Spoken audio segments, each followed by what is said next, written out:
We have to let non-violent individuals know that there is a second chance for them. And we got to let the violent offenders know we're coming after you if you put a gun in somebody's face. Target the high-risk areas. Be able to put in neighborhood storefronts. Work with businesses to provide the funding for that. Get the federal dollars, real federal dollars. The finalists in the race to be Houston's next mayor squaring off in a head-to-head Fox 26 debate aimed at voters responsible for deciding who will best lead the nation's fourth largest city over the next 4 years. Amid multiple allegations of pay-to-play contracting and corruption within the current administration, both candidates pledged a new era of financial transparency if elected. Not one dark light will be over any contract. The public will know, City Council will know, we'll work on it together. There will be changes at City Hall. It will be transparency. There will not be conflicts of interest as we currently witness. There you have it, an equivalent promise. Panel, the question now, who do Houston voters believe will actually deliver on crime control and eradicating corruption? There were some other promises made in that debate. Bill, you wrote about it. Yeah, but I'm not sure there's many persuadable people left in this election right now, so I'm not sure how much difference these debates mean at this point.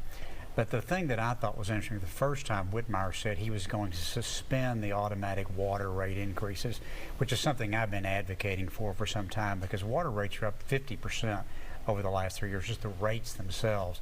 And the water sewer fund is now sitting on about a $2 billion surplus. It's not clear that we need rates at this kind of increase going forward, and so I was glad to see him do that. Did you hear anything equivalent from the Congresswoman? I did not. What was the Congresswoman's strength in this debate tomorrow?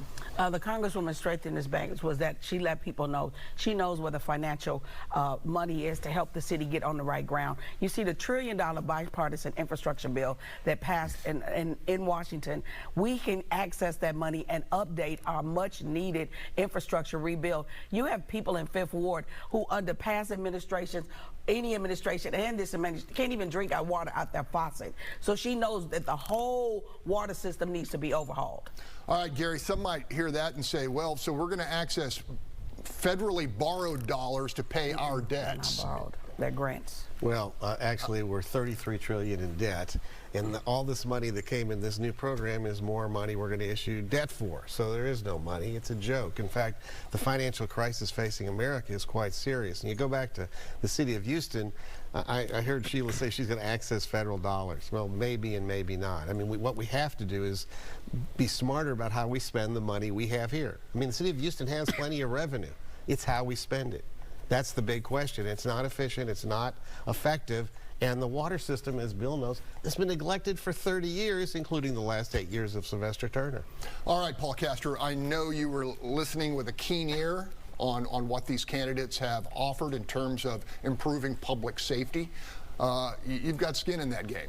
Yeah, I think one of the things that people I talked to were excited to hear is that both candidates are talking about public safety for the issue that it is. No one is trying to say, oh, don't believe the data, don't believe your feelings, don't believe what you're seeing with your friends and neighbors. Both are committed to trying to make the city better. I also know that personally, I was able to watch Senator Whitmire come to Houston, work and advocate on behalf of bail bond reform to the Harris County Bail Bond Board, and through his efforts, turn something into a win for the city. And so for that, I'm grateful. And having seen that with my own eyes, I'm excited about his possible leadership as our future mayor. Holly, any takeaways from this debate? Well, to Bill's point, I think that not a lot of people need to be persuaded at this point, but they do need to be persuaded to go to the polls, because voter turnout was incredibly low in the initial round, lower than it was in 2019 when Bill ran. And we're expecting a voter turnout that may be, you know, somewhere between 10 and 15%. So if people feel strongly about what they believe should be the case in Houston, they need to get out to the polls. We have two public polls that have this rate somewhere between 7 and 8. You've been critical of the polls tomorrow. Do you think they're inaccurate? I absolutely think that they're inaccurate. There was a poll done here at Fox, and in that poll that was done here, Sheila won 60% to 40% out of 1,044 people. And some of these public polls, as we said on this show, they were polls that only had 198 people. That's not something I think you should release. Well, I think we need to make it clear here that our little poll is an unscientific poll, Correct. not conducted by political scientists with Right. PhDs. Exactly, as the one that I'm talking about was conducted by PhD researchers, but it was only 198 people during the Hidalgo and the Alex Miller, and when we found that data out, they said, well, we couldn't get a lot of people to respond. I don't think you should release 198 people in a city of 2 million. All right, Bill, any thoughts there? Well, I know the U of H poll I saw had, I think, 500 and some odd respondents, which is what you have to get a statistically significant sample based on the number of people that vote in this election. And, you know, I have to say Mark Jones' polling on the first race was dead on. I mean, it was almost exactly what he said it was going to be. So, you know, look, polls are polls. This is really about turnout and who's going to come back to vote. So far in early voting, I would say it's advantage Whitmire because the suburbs are turning out more than the African-American neighborhoods are so far. Gary, you've covered many elections. I mean, you know, do polls push additional turnout or addition or gather or tract votes? I think the answer is yes and no. In this race, we're pretty close to within the margin of error of the polls. So it'll motivate, in this case, Sheila Jackson Lee supporters to go out if they think their candidate is behind, but within striking distance. By the same token, it should motivate Whitmire voters to come out because this race could be lost if you don't vote.